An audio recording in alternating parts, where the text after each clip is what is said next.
All right, good evening, everybody. We're so glad that you're here tonight. We're going to go ahead and do a couple of announcements and welcome, and then I'll introduce our speakers. But really glad that you braved the traffic. I heard that was kind of intense tonight, and the rain as well. We also have a virtual audience with us tonight, and so we want to welcome everyone that's tuning in and everybody that's in person. Tonight is really going to be pretty interactive, from my understanding. So you're going to get a chance to talk with the people at your table. And those of you that are viewing from home, I really encourage you to take the time that you have to work through these same activities. I know these ladies are going to explain the activity, explain the concept. And I know for Ray and I, we've recently been doing some parent coaching through Chosen. And just to have like an assignment every week has been really positive for us. It's sort of forced us to stop and think not only about the concepts that are being taught, but how they apply specifically to each child in our home. And I know sometimes when we leave here, it can be hard to find the time and the space to do that. And so I'd really encourage everyone just to lean in for the next hour and a half or so and listen not only to the concepts that are being taught, but consider each child in your home, consider yourself and your own reactions, and really just work through these activities that I know that these ladies have prepared for you. So I'm going to just pray for our evening. Again, thanks for being here, and then I'm going to turn it over to Parenting Matters.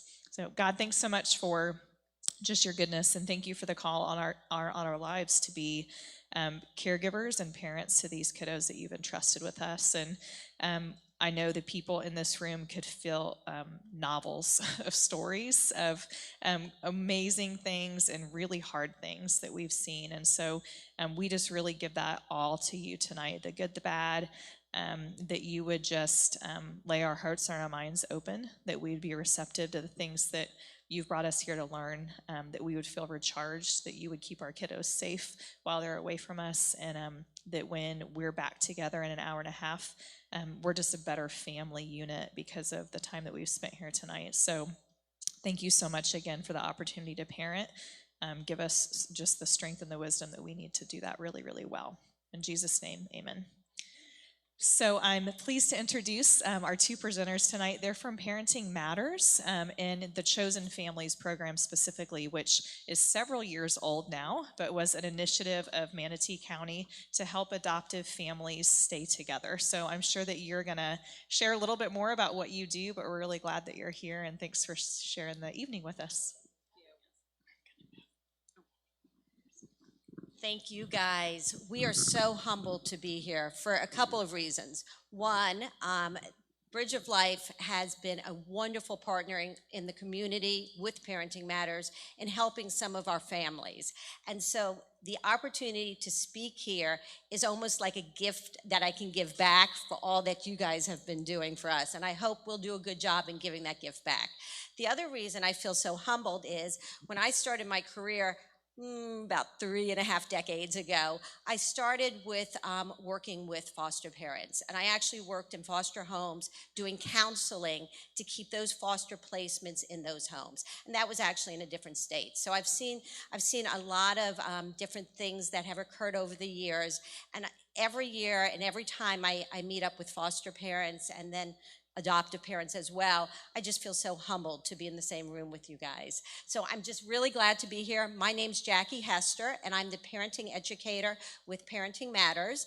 And I'm Gloria Tate. I'm one of the family counselors that also works with Chosen Families.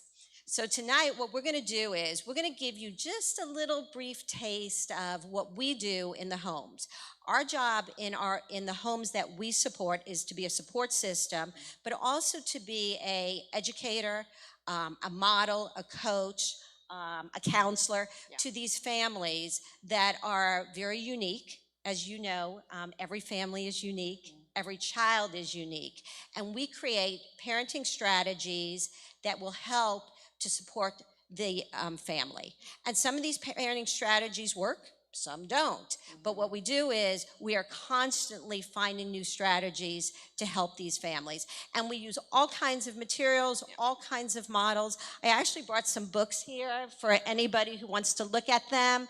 These are just some of my favorites, my personal favorites that I love to share and have people kind of get into them and see what's going on. And if you have a great book you want to share and tell me about at the end, please do so.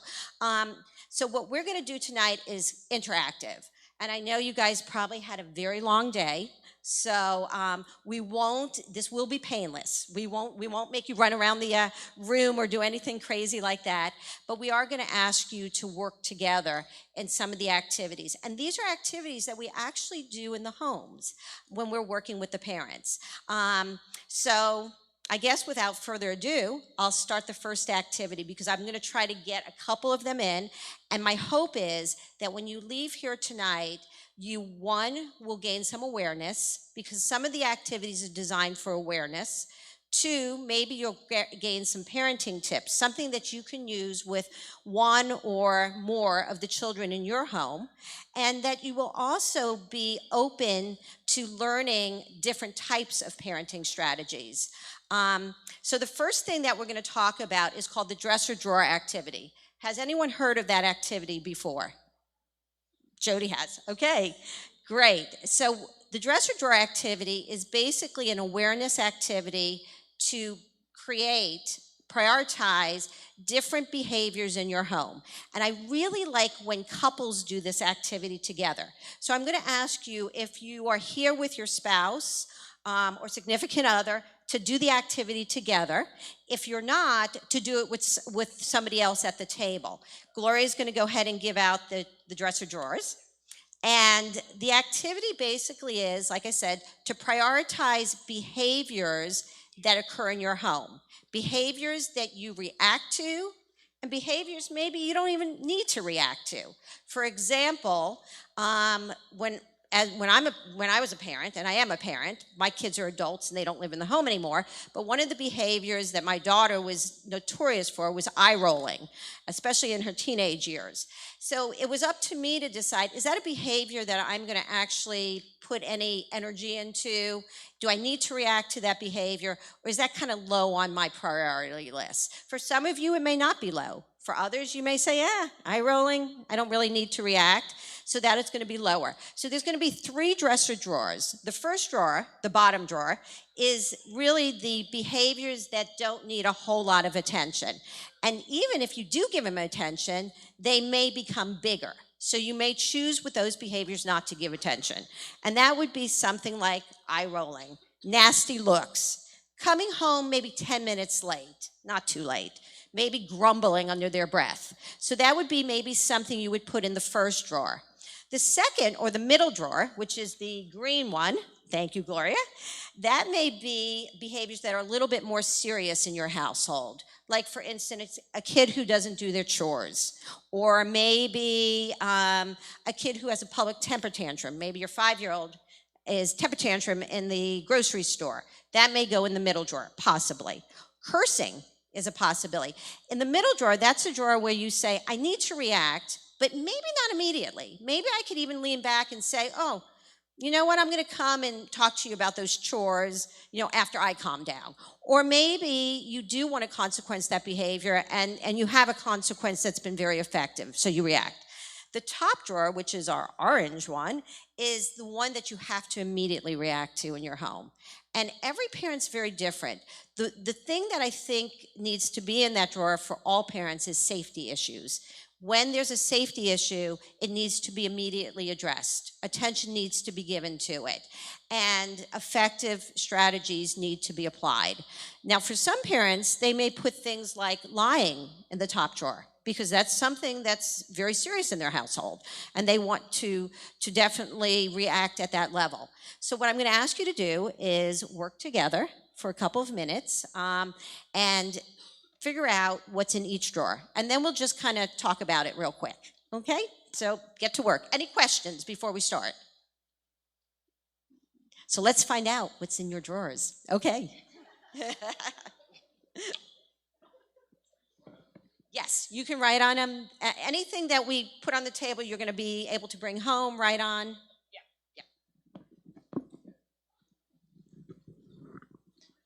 Yeah, and there's markers and then there's pens also to write with.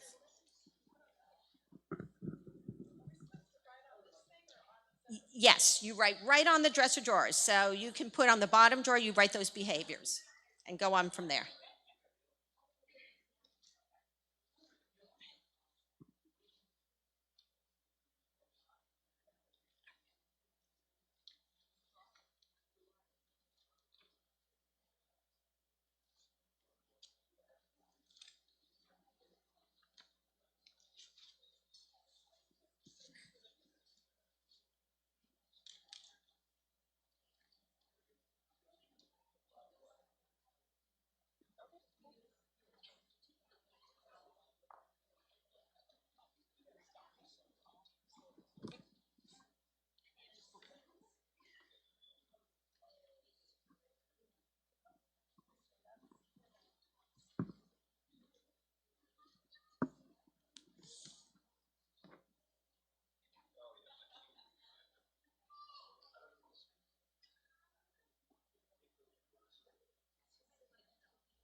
We'll give you about another minute and then we'll go ahead and start sharing.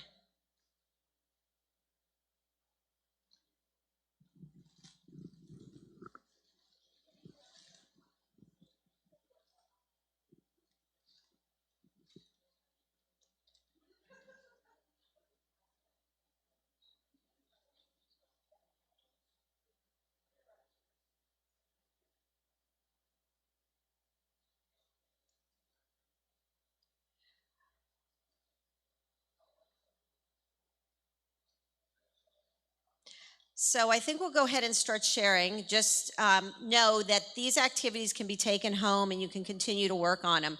Can I just have a show of hands of couples, husbands and wives, or couples who are parenting that are in the room that may be working on this activity? Okay, so let me start there. Did you find that you were aligned with the same behaviors in each drawer, or did you have a different feeling about what behaviors should go in the drawer? The couples that are in the room, okay, aligned is. Go ahead. Interesting. And what did you guys decide?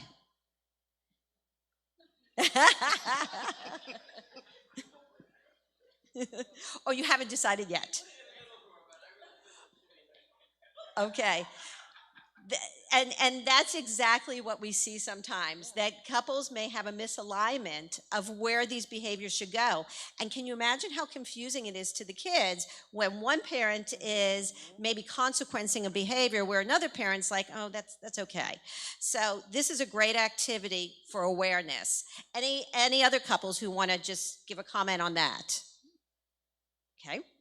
Well, then let's go around and just let's go for the bottom drawer, and we'll start with the table over here, Jody's table. Can you give us maybe 2 or 3 that you guys found in your bottom drawer?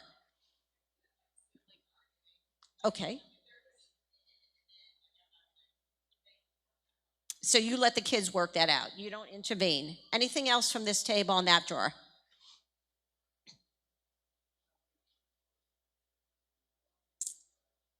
Okay, so the chores were still in the bottom drawer. So you don't necessarily intervene with that, or do you intervene? You wait. And then decide. And that is a strategy. Waiting can be a parenting strategy. You can decide, you know what, let's see where this goes, and let's see if they need that laundry well enough that they're going to go in there and get it. Okay, let's go to this table. What about in your middle drawer? What did you guys have?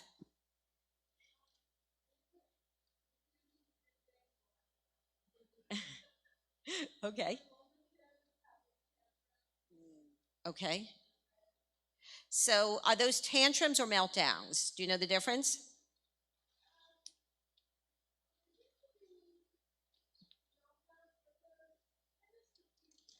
Okay. So possibly a little bit of interesting, and we won't get into that today, but tantrums are very strategic. Tantrums are very controlled. Now they can move into a place where kids get more dysregulated. A meltdown is very much organic, and it's usually provoked through a sensory or too much stimuli or overtired or after school collapse. Okay, but you had that in your middle drawer. Thank you. Anything else in the middle drawer from this table? Okay. Okay. Okay.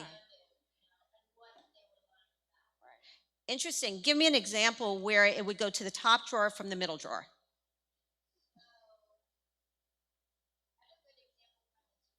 Okay.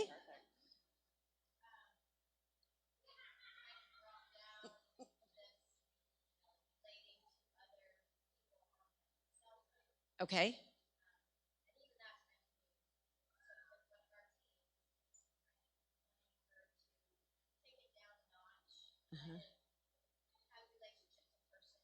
Uh-huh. Mm-hmm. Okay.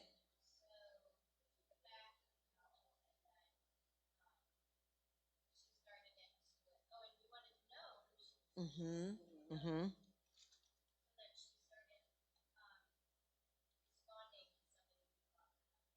Okay.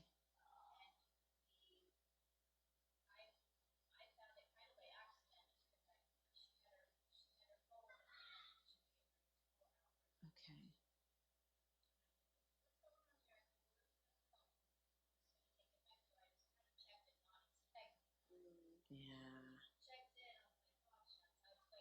Yeah. Okay.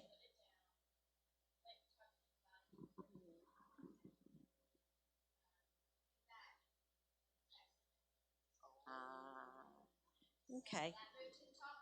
So that moved up there, and to see, and so that could also be a safety issue, where it came from the middle drawer, where it was kind of keeping it kind of away from the parents' eyes, but then when they took it off off the phone, wondering if there was some safety around that. So I see where the move went. All right.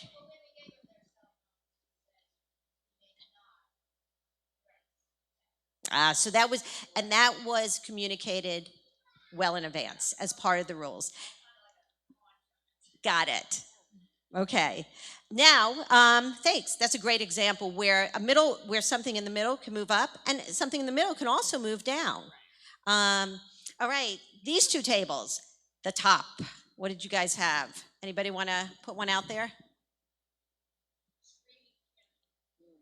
Okay.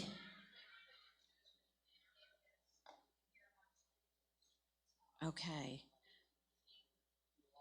So that angry, right up there. Okay. All right. So again, an awareness exercise, and the hope in that is that one, if you're parenting, co-parenting with a spouse, that you are both on the same drawers. Two, that depending on which level determines what reaction you will have. Is it going to be no reaction, low reaction on the bottom? On the medium, maybe a very clear, concise, quick reaction. or on the top where it's much more serious. And every household is very different in what they see as each of those levels. Okay, so that's just a brief exercise that we typically do.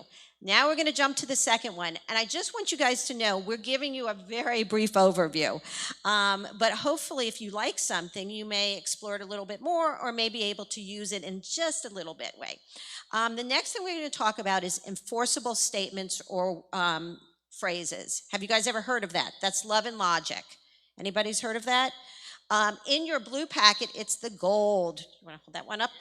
Gloria, thank you. It's the gold one. And enforceable statements, we're talking about communication. That's what we're beginning with. We're talking about the thing that most parents come to me and say, we just don't communicate, or we're not communicating effectively. So we want to talk about one way to help in that communication dynamics. There's a lot of other ways, but this is one that I chose because it's a very easy one to implement, and we're going to actually give you a chance to do that. My goal is to tell you something, show it, and hopefully you'll do it. And that's kind of how I work with parents. I tell, I teach, I show them, maybe through modeling or some type of teaching, and then I send them out to try it. And sometimes it works, sometimes it doesn't. But we usually ask them to try it for a couple of times, because trying it once with a kid or with your family is not gonna, it's not effective. You have to do it at least a couple of times, and you have to do it, the big C word, consistently. Okay, so let's talk about enforceable statements. Enforceable statements describes what you are willing to do under what circumstance. What you are willing to do, not what you're telling your child to do. Do you see the difference? What you're going to do, not what you tell the child to do. An example would be, I will be happy to take you shopping as soon as your room's clean. Okay? You're letting them know, I'm going to take you shopping as soon as your room's clean. So what's the advantage of an enforceable statement? Anybody, can you guess what the advantage of using a statement that you're taking ownership of, not putting it on the child or not controlling the child? What do you stay out of when you use enforceable statements? Anybody want to guess? Say that again. Beautiful. And choices keep us out of power struggles. So it's kind of working perfect answer. So enforceable statements are not bribes, they're not threats. We're not saying you have to do this and then I'll do this, okay? Because bribes and threats put control into the child's arena. We want to stay in our arena. So they're very descriptive, concise. For example, we will eat dinner as soon as you're seated at the table. You're going to allow for dinner as soon as the child sits at the table. It is not a command. Commands incite power struggles, okay? And I'm not telling you that you can't give a child a directive, but wording is very interesting because wording can actually set off into power struggles. So let me tell you how they work, and I'm going to give you guys a chance to try two of them. All right, enforceable statements. The first thing is, it's pretty much a fill in the blank, which makes it so easy. My parents love this because we don't use all these.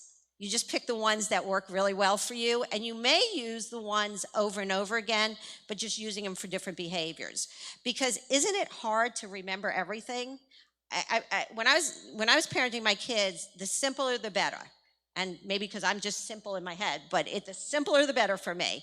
So one would be to fill in the blank. Feel free blank after you blank. An example would be, feel free to join us for dinner after you've washed your hands, for a little person. Here's one for maybe a teenager. Feel free to use your cell phone. You can use that cell phone after you've completed your homework. Now, it may sound like you're telling them what to do, but you're really not. You're letting them know that it's your choice to complete that homework or not. Feel free to have your cell phone after it's completed. Okay, the next one. Got it, Gloria? I give, I provide, I buy blank for kids that blank. So here's something. I help kids who try hard first to figure out their homework. okay?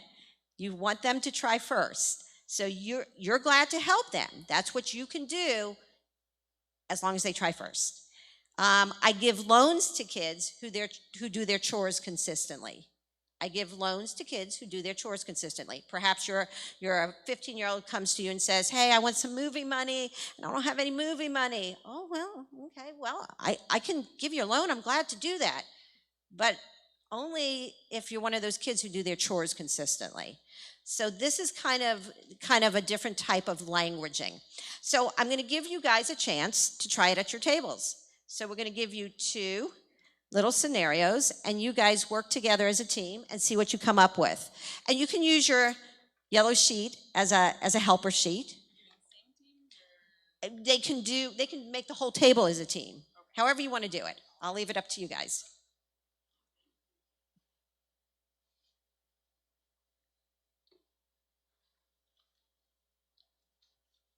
So take a review of the sheet before you do these 2, because it'll probably give you a hint.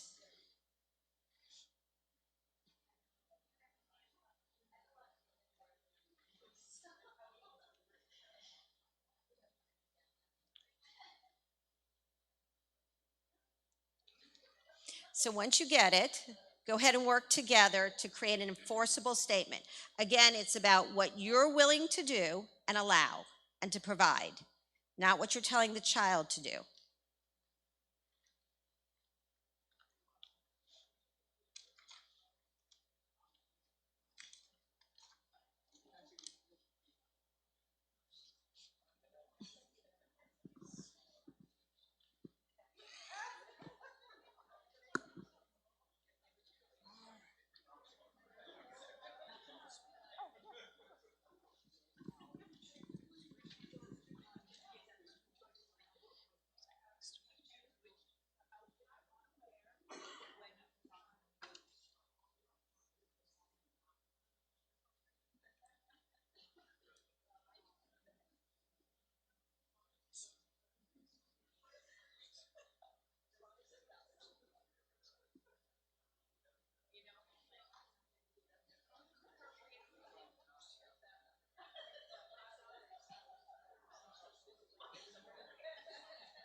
So guys, on the first question, you kind of almost have 2 that you can do if you want to, or you can take either piece of it.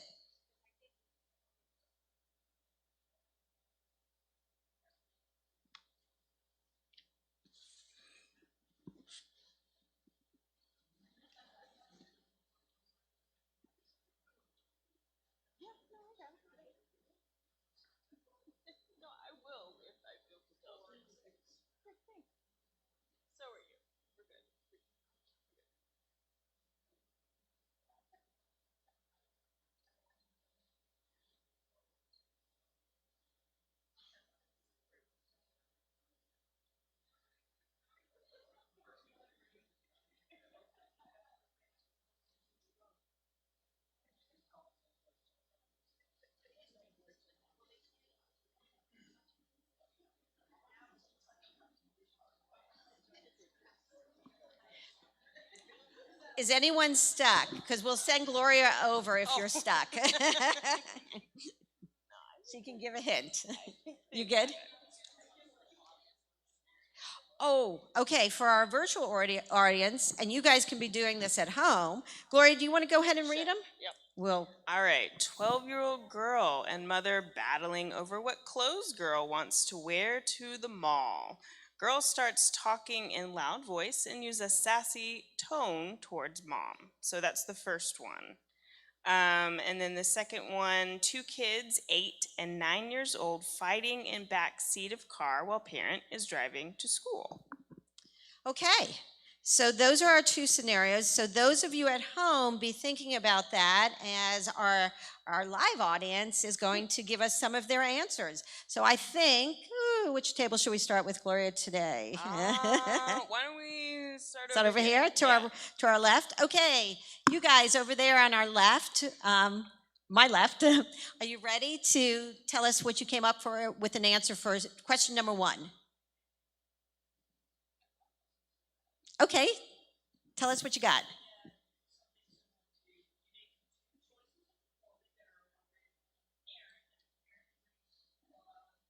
Okay.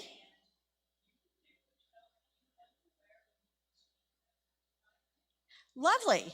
Wonderful. So you let them know what their choices were, and that they can make that choice when they're able to use an appropriate tone or a kind tone. Yes. Okay, I like it. Anybody else on table 1? Okay. Let's go to this table over here and do the same question, and then we'll go to the second question. Can you guys give me what you guys? Okay. So you let them know that you're willing to take them shopping as long as she puts on appropriate clothing. Okay. Did anyone take it from the perspective of the way she's speaking and her tone? Okay, go ahead.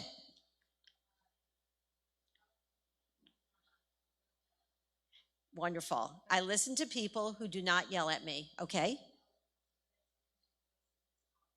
I like that.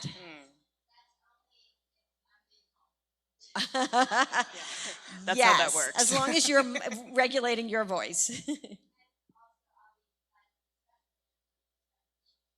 Nice. I like that. All right, good answers from all perspectives. Okay, let's get to number 2, and we'll take this table. Tell me what you guys got for number 2. You can be pretty creative on number 2, by the way. Yep. Sorry. I like that. Oh, I love that. And I love that you pulled over. How many of you, by a raise of hands, have had to pull over on the side of a road because your child is crying, screaming, whining, fighting? Anybody? Yes. Last week. Okay, anybody, can anyone beat last week? Oh, okay. So for safety, you had to pull over. Yeah. Okay, and how long did it take them to regroup? How many? 20 minutes, and you waited it out.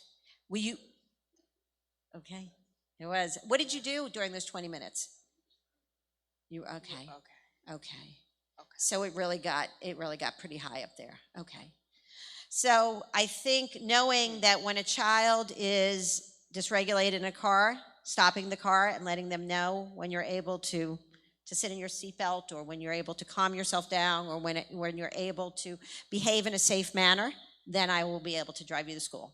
Another one for just kind of for 2 little kids, maybe 8 and 9-year-olds, kind of arguing the back seat, would be, and this is kind of going off a little more creative.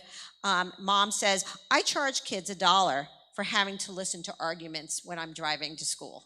$1 out of your allowance for listening to arguments. So that's just another one.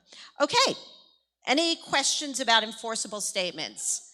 I know we're going over these things quick, but I'm just kind of giving you an overview. That's from Love and Logic, by the way. Love and Logic Parenting. And I have the books up here if you're interested in looking. Okay, the next thing we're going to do is the power of no. Ooh. So what's the most powerful word? Guess. No. What's the least powerful word? Guess. No. So no is really powerful in parenting if it's used infrequently and effectively to set limits. Infrequently and effectively to set limits.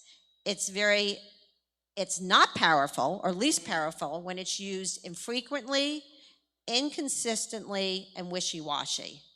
It loses its power. Who's the most powerful person in the room?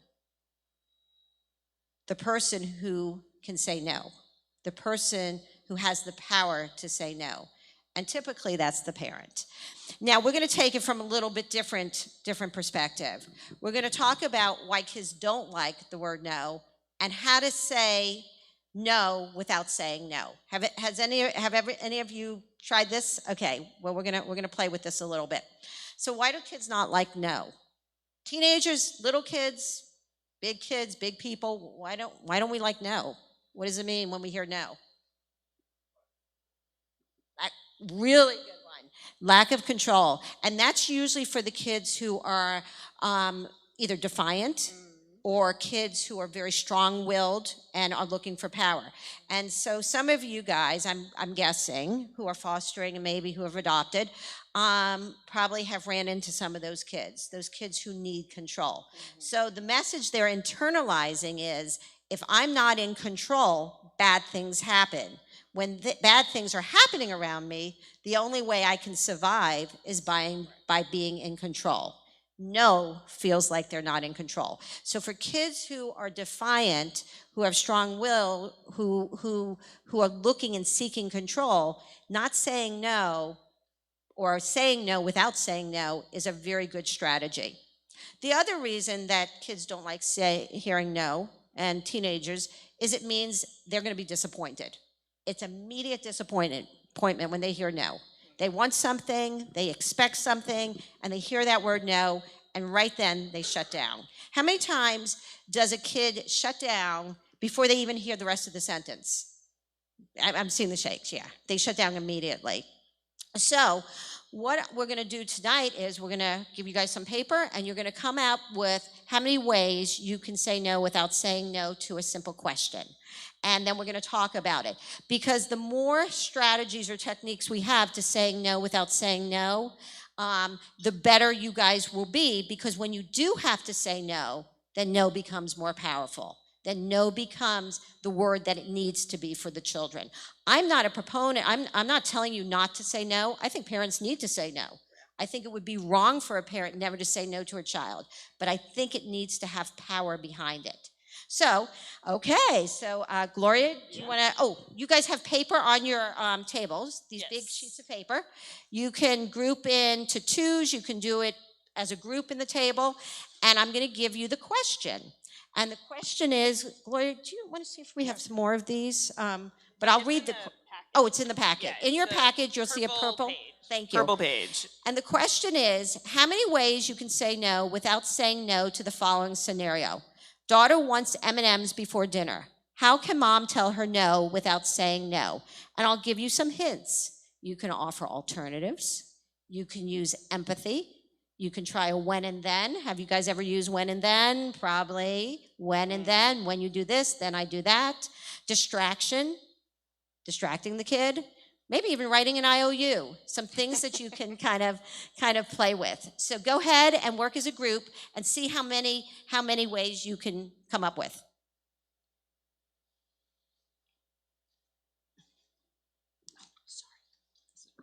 Oh, okay. My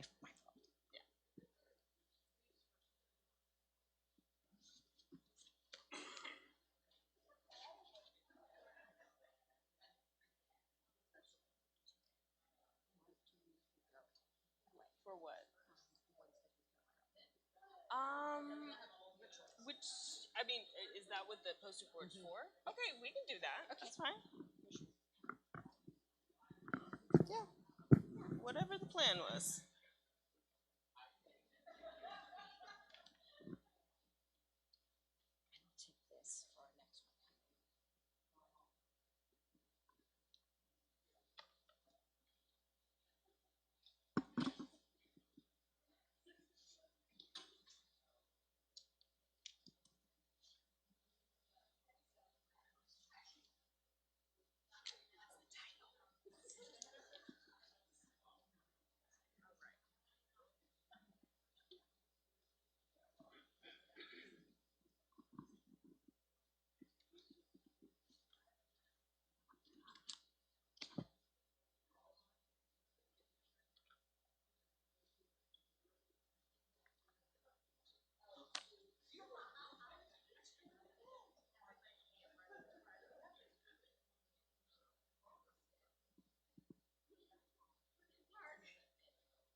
Okay, take another minute. And remember, these are all things that hopefully you'll go home with and maybe ponder a bit and add to. For those who are at home, I'm going to go around with the microphone and have those who've come up with an answer kind of say it nice and loud, and we'll also write it up here. So I think I'll start at this table. All right, who would like to tell us one way to say no without saying no?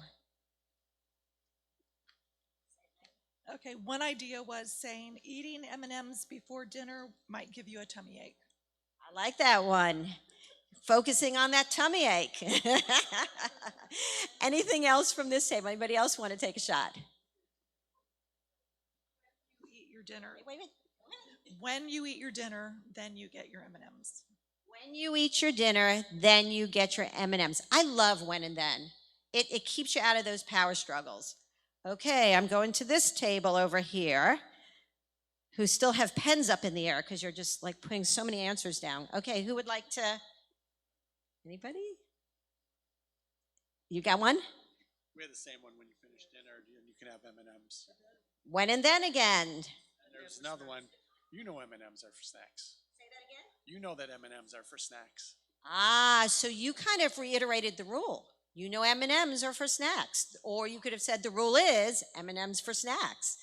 M&Ms is for snacks. Great one. Anybody here? Anybody else? Same one? Okay. And we're going to go to this table. Do you guys have anything beyond the when and thens? We had, hey, let's put your M&Ms in a special dish and set them right next to your plate. I love that one, especially for little people, because little people want to see it. And when they see it, they know it's there for them. I love that one. Anything else? Good job, this table. Do you guys have another one? Oop. Not right now, maybe later. So the hope for the later. I like it. Okay. What about you guys? Anything over here that you came up with that's a little different, or you have one over here? I'm coming around. Okay, you ready? Let's save them for movie night. Let's save them for a movie night. I like it. Okay, you're still going to get them, but not tonight. So I think there's ways to help kids to see that you don't necessarily have to say no. You want to read the ones you have, and then I may add a couple in there. Go ahead. All right. Eating M&Ms might give you a tummy ache. When you eat dinner, then you can get M&Ms. M&Ms are for snacks. Hey, let's put them in a special plate besides. Not right now, maybe later, and let's save for movie night. I like those. And the IOU one I thought was really cute. A parent had that. Yes, I'm going to give you M&Ms after dinner. That could be one. Right. Yes, you can have M&Ms, but after dinner. And so the yes before the no, you're not saying no, you're saying yes. You immediately open their brains up to the yes possibility. Because remember, when they hear the no, their brains shut down. So when they hear the yes, it opens up. Yes, you can have M&Ms, but after dinner. Oh, yes, you can have M&Ms, and here's an IOU that tells you can have it after dinner. So kids really, especially little ones, respond well to knowing that what you're promising them is going to happen. And sometimes a visual is a really good way to let them know. Any other ones that you can think of? Yes. I heard you talk about empathizing with the child, and so I thought about saying, I can see you're really upset that you can't have the M&Ms now. It's really hard to wait, but I know you can do it. Oh boy, that was just right, spot on. Drop the mic. I like that one. Yeah, empathy works really well with kids, letting them know. Oh, I'm sorry. You know what? I would like to have M&Ms right now too. but we'll have to wait till after dinner. I think that can, aligning with the child and letting them know, yeah, that's hard to wait, especially for the little ones. So, and you're teaching another lesson. We're waiting, that waiting lesson. And sometimes they may even throw a little fit. And what do you do when that happens?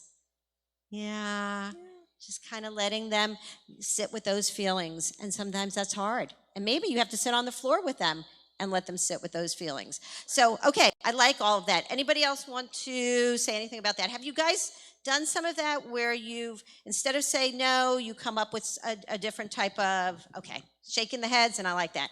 Okay, so let's go to the next one. The next thing that we're going to talk about is called energy drain. And this is my absolute favorite thing. And I use this with all of my families. I teach them energy drain at some point. How many of you have just so much energy?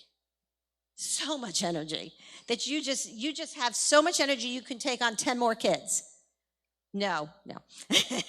I don't think so. Jody, you have a lot of that energy in you? You do have a lot of energy. So what we're really talking about is we're going to talk about how kids can help replenish energy that they drain. And in your packet, it's the blue sheet. And again, this is a love and logic concept. And what we're going to really be talking about is that energy is finite, where energy is infinite, where time is finite. Once time passes, it's gone. But energy can be replenished. So for parents, being able to replenish that energy is a super great gift. So how many of you would like to have more energy? Okay. How many would you like to have Jody's energy? How many of you would like to dole out less consequences? Yeah. See, parents tend to go to the consequence side. Just because it makes sense. And sometimes it's the right thing to do. Logical consequences, natural consequences, imposed consequences. But sometimes there's not the right consequence that fits the behavior. Sometimes there's a misalignment there. Sometimes there's no logical consequence. And sometimes kids have dug such a deep hole in getting consequences that giving them another one's not going to be effective. They can't even dig out of that hole. So we want something else. This doesn't mean you use this all the time, but it's definitely times you can use it. What is energy drain? So energy drain in parenting is anything that drains a parent's energy. Very simple. You don't have to remember a whole lot. It drains your energy. And for kids do things that drain parents' energy. And we're going to actually go back into our groups and figure out what those things are. But kids can also make deposits that actually can help build a parent's energy. And here's the amazing thing. When a kid drains a parent's energy, then a parent may not be able to do something that the kid really wanted to do. Like, for instance, maybe the kid didn't pick up their laundry in their room. And the parent waited and waited and nagged, and the afternoon comes, and the laundry's still sitting on the floor. And the parent's like, wow, my energy's feeling pretty drained from nagging and all this. And the kid then comes to the parent and says, hey, can you take me to the mall? I want to go meet my friends. And the parent doesn't give a consequence. They don't say anything. They just say, wow, I wish I could, but I am really tired. My energy's drained from having to ask you repeatedly to do something. I wonder what you could do to put that energy back. So Gloria and I are going to go ahead and role play that out real quick so you can see, and then I'm going to send you guys out to figure out what drains your energy, what behaviors your kids do that drains your energy, but what behaviors you can talk to your kids about that they can actually do to put energy back. Because believe it or not, they will become very masterful of doing behaviors that they think will put your energy back because they'll get something out of it too. By the way, what do most teens and preteens want? Things for themselves, okay? They want to know there's something in it for themselves because that's that age. So, to pretend that, they're going to do this just because they're going to do it for us, probably not going to happen. But it may carry over. And they may see that mom and dad are actually a little happier, a little calmer when they're putting their energy back. Okay, so Gloria and I are going to do just a quick scenario so you can see how energy drain could work in parenting. Okay, Gloria, I'll give you the scenario. Parent asks kid to pick up the laundry and put it in the laundry room. Kid ignores the request all morning, just like we talked about. Couple hours later, parent sees laundry still on the floor. They just close the door. Close the kid's room door. Later in the afternoon, kid asks parent, can you take me to the mall to meet my friends? All right, Gloria, Okay, go ahead. Step 1, use empathy. All right, so parent uses empathy. I really like to take you to the mall, and I know you really want to go, but I'm not able to take you this afternoon. Why? Go ahead, notify. Oh, no, sorry. Step 2, notify the kid that their misbehavior drained your energy. So parents going to let the kid know, remember that thing we talked about? And this is something I want you to be talking about to your kids before you use. Last week, that thing called energy drain? Well, when I have to repeat myself over and over again, asking you to pick up your laundry, it really drains my energy. Well, that's not fair. I forgot. Parent, that's a bummer you forgot. So step 3, how kid plans to replace parents' energy. So parent responds, well, let's move on from today and look towards tomorrow, because I know there are things you're going to want to do tomorrow.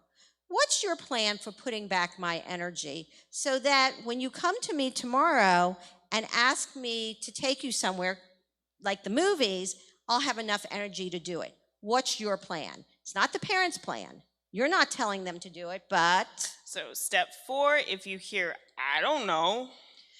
Well, let me help you. You could choose something off of our Energizer list. In your package, you'll see an Energizer bunny, and you'll see a list that says energy deposit. That's something that I work with parents and their kids on. Kids come up with ways that they can make deposit in their parents' energy bank. And a deposit may look like, I'm going to unload the dishwasher for mom. She doesn't have to ask. I'm going to clean my bathroom sink for my mom. She doesn't have to ask. That's a list the kids have developed with you. Okay? Go ahead, Gloria. So step 5, if child completes the chore, just say thank you. So parent just says, thanks for cleaning up your room and getting your laundry to the wash. That day, they're not taking them to the mall. They're just thanking them for putting some energy back. Let's see what happens tomorrow. Okay? So step 6, if child refuses or forgets, don't remind them. Actions speak louder than words. And then step 7, go on strike. Next day, kid still hasn't picked up the laundry. So parents' response could be something like, wow, what a bummer. We can't go to the movies today like we planned. But no problem about your laundry. I picked it up, by the way. And I'm taking $5 from your allowance next week for my services, because that's how much I charge for laundry. So that is a concept of using energy drain. Does that always work? No. But there are times that it works, especially if you have a kid who's smart enough to figure out that, listen, if I do something and I put some energy back into my parents, they may be willing to do something for me. Relationships are reciprocal. Ooh, we're probably talking about a little empathy too. Like, I do something that impacts them. Wow, my behavior impacts somebody. How does it impact somebody? So we're really talking about some other concepts. So what we're going to do is take a few quick minutes and get together as a group and go ahead and use a big white sheet of paper, 2 white sheets of paper. One you should write deposit, one you should write withdrawal, and as a group, just come up with some things that take away parents' energy. And one that I can tell you right here is parents having to repeat an instruction over and over again. That's very much a big energy drain. So see what you come up with on both sides. And then I would hope maybe you can take the stuff and go home and talk to your own children about it. Okay, you want to put this on the side so they can see it? Oh, yeah, sure.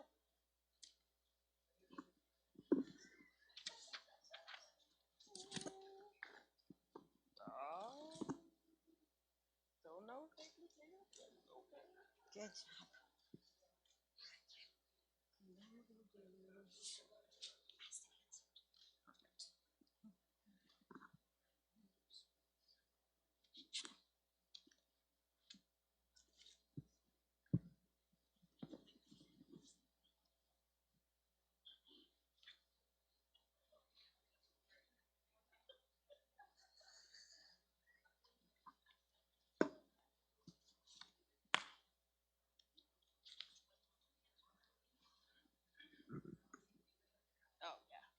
where's the cookie?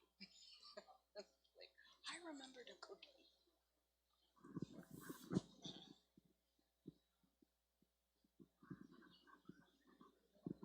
For those of you at home, maybe you can ask your kid what kind of things drain your energy and see what they say. It'd be kind of interesting to hear. Sometimes kids know what really irks us.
Okay, so just because we have limited time, let's go ahead and see what you guys have come up with.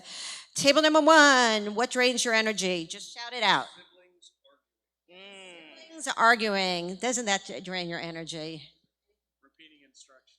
Repeating instructions. Same thing. Okay. Table number 2, what gives you energy? What puts it back? Okay. Oh, poor table number 2. Oh my goodness. They just have the energy drain. Good luck, table number 2, finding that. Do you guys have energy deposits? Doing what is asked the first time. Oh, that's such a good one. Doing what is asked the first time. And this is something you can explain to your kids. By the way, there's an energy vampire who takes our energy away. And if you don't like vampires, you can create a new character. And there's an Energizer bunny who gives the energy back. And what we usually do is we use those and put them up on the refrigerator. And I let the kids write, if they're able to, what right on the bunny and the vampire, so they can remember. Anything else that gives you energy back? Taking initiative.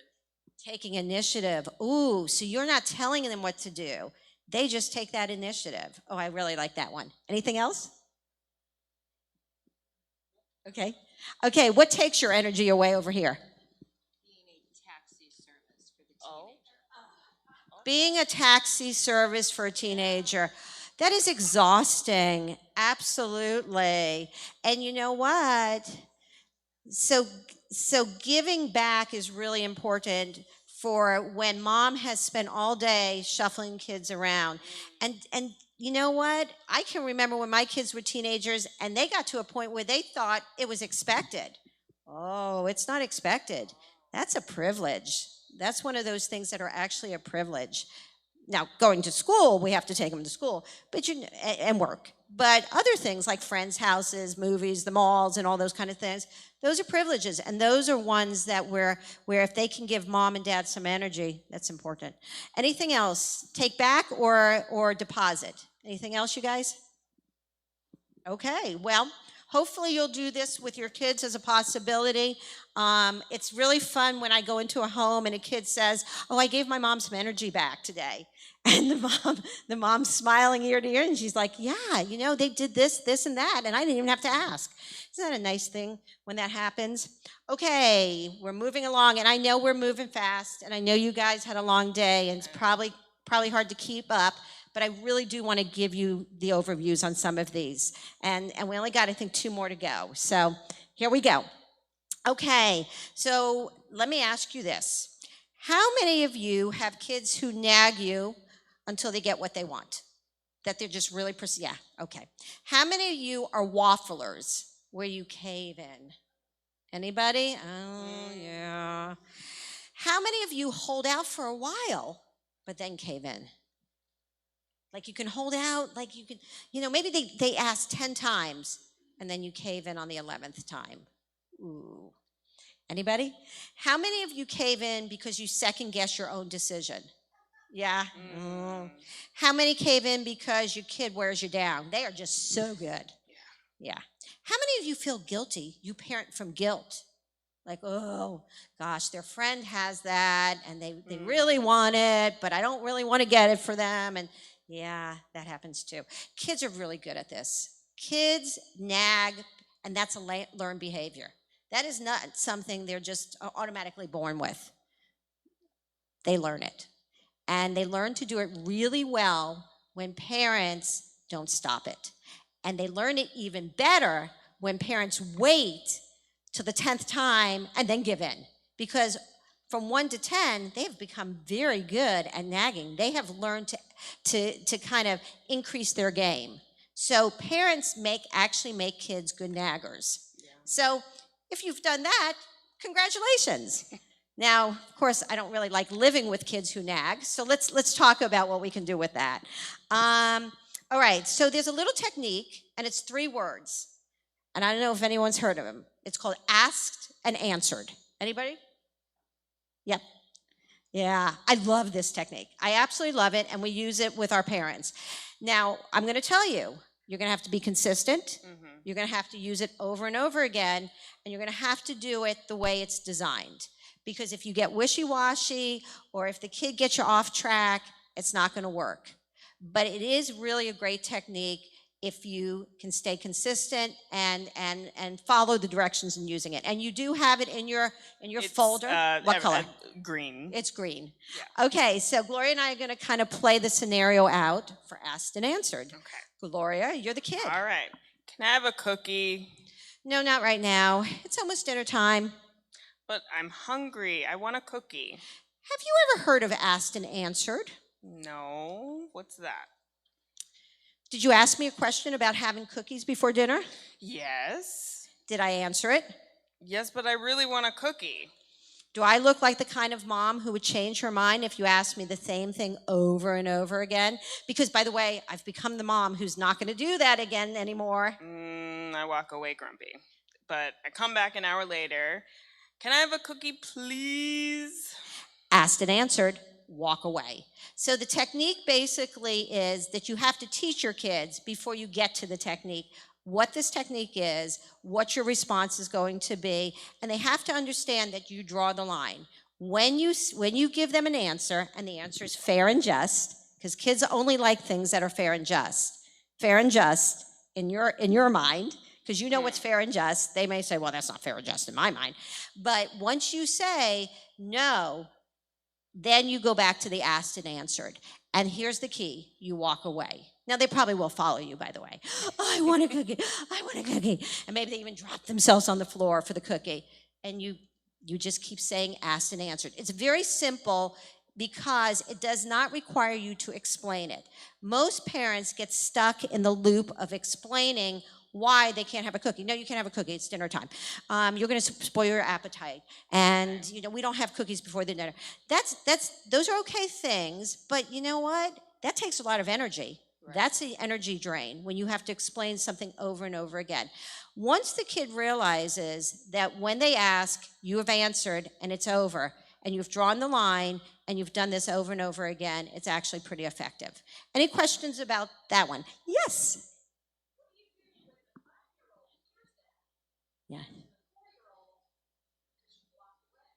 Right. Well, isn't that brilliant? That is brilliant. I love that. I probably would make sure that the cookies are not in a place where the 4 or the 5-year-old can get. Because you know what? That's environmentally changing the home. There are some things kids will probably get into if it's left out. And if you know your kids are those kids who are going to get into sweets, then I probably wouldn't set them up for that. I would probably make sure the cookies are someplace that you can only give them out. Does that make sense, or?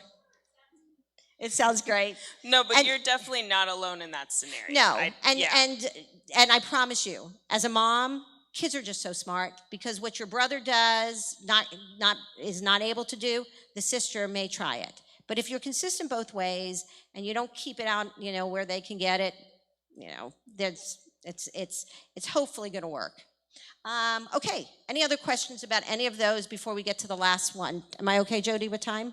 Okay. You guys have been awesome. Thank you. Yes, thank you, because I know you probably have after work collapse, where you Yes. just, what after school collapse is for kids, where they hold it together all day and then they come home and they collapse and they cry. And you're like, why are you crying? And they're like, I don't know, because they've held it together all day and they've done their very best and they've kept their little minds working, and then they come home and they collapse for you because you're the safe person.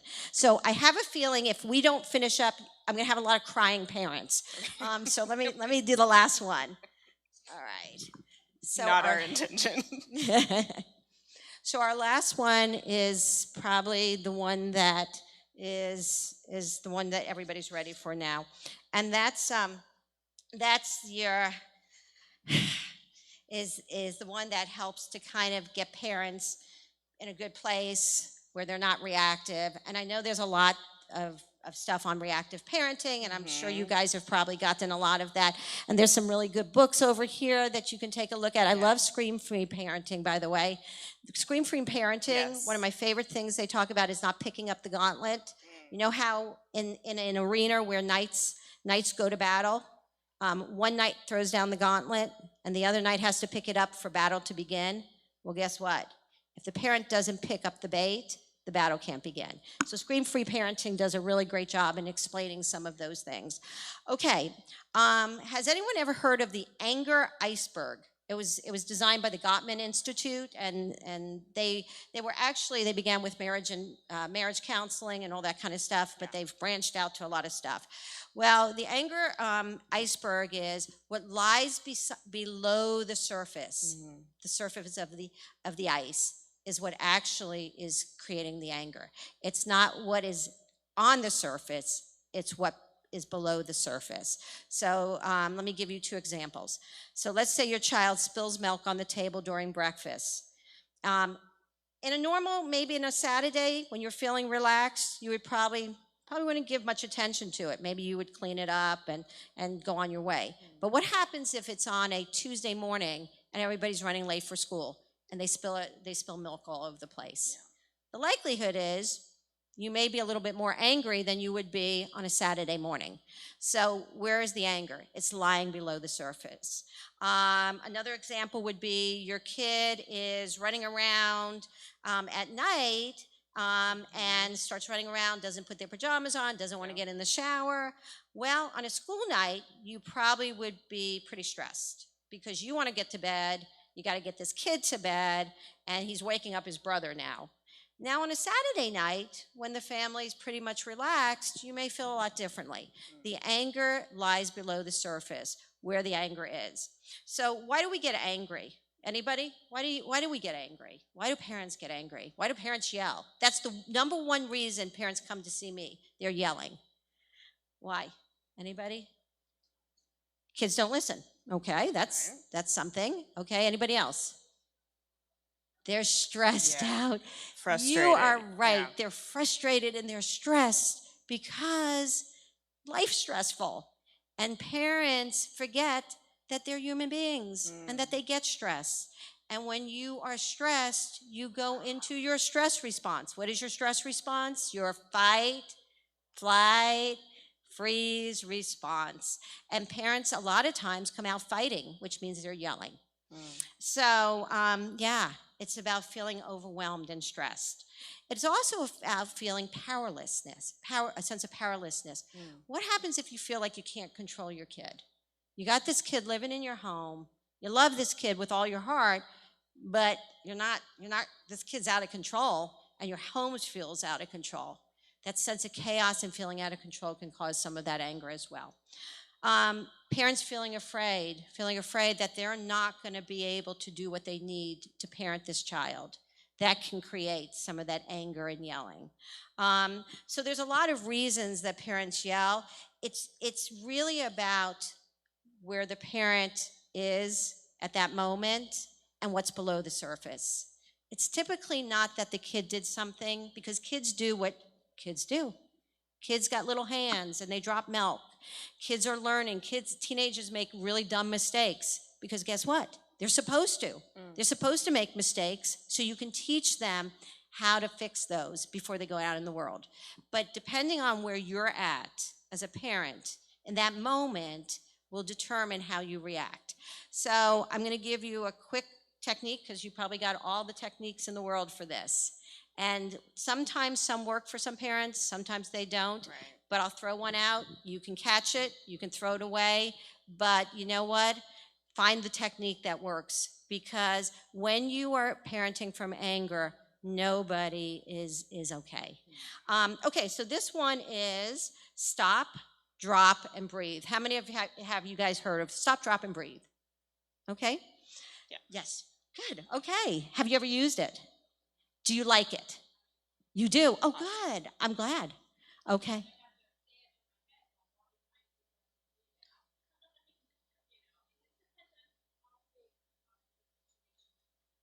Okay.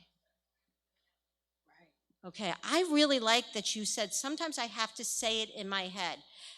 Parents, people, sometimes we talk in our heads and we talk about the things that are bothering us. And sometimes we even ruminate about those things. And sometimes we become more angry because we're thinking about them, talking about them, why our kid is behaving. And we've now created a whole story in our head. So you're right. You have to say it over and over again. So let me tell you what stop, drop, your agenda, breathe. Stop. So stop is what you're doing. Stop what you're saying. Stop what you're thinking. Close your mouth. That is like the simplest thing, but it's the hardest thing for parents. Close your mouth. Just close it. Close it. Parents are like, I can't. Things are just coming out. Well, okay. Try to close it. If you can just close your mouth, things won't come out. Change your state. This is one that is so clever. So if you're sitting and you're screaming, or let's do the opposite. If you're standing and you're screaming, sit down. Sometimes just changing your state. I sometimes tell parents, just walk out of the room. Close your mouth, walk out of the room.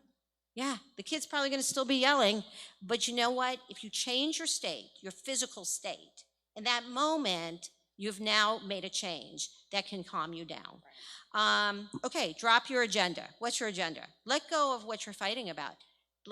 So there's some things that you may want to kind of give your own message in your head. So one of the messages that I always say to parents is it that important? Is what is going on in your head that important that you're willing to risk this connection with this child? Because every fight creates a gap in connection, okay? And then you have to close that gap, and that takes work. Is it that important that this connection with this child is going to be breached? So think about that. I also like my favorite, and any parent who works with me will tell you, I always like to say, what else can this mean? What else can this mean? My child is laying on this floor screaming their head off, and does it mean that they're trying to make me angry? Or maybe perhaps it means that they had a really tough day at school and they're really tired and they don't know how to regulate themselves. What else can this mean? What else can this mean can have a lot of meanings. It can mean that, that there's an adoption theme related to this. Maybe there's a loss trigger. It can mean that there is a kid who may have ADHD and doesn't know how to re-regulate themselves. So there's a lot of reasons kids do things. I can tell you, it's not always because they're trying to make you mad. The most likely is they're not. They're being kids. Sometimes they do it. But you know what? For the most part, most kids are just being kids. So what else can this mean is a great thing to be thinking about when you drop your agenda. And then the last thing, and the most important, that you probably have learned over and over again, is to take some breaths. So Gloria and I want to ask you to join us in taking a couple of good deep breaths. And we really want you to go ahead and get situated in your seats. Maybe put your feet on the ground. Let your body release. Let your arms hang. Clear the thoughts in your head. And let's take 5 good deep breaths, okay?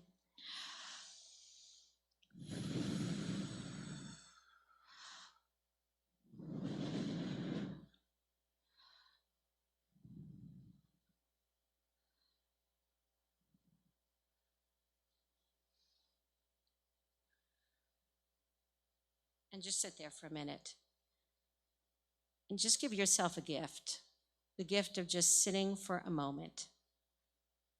You don't have to be anywhere in this one moment in time. Just be you.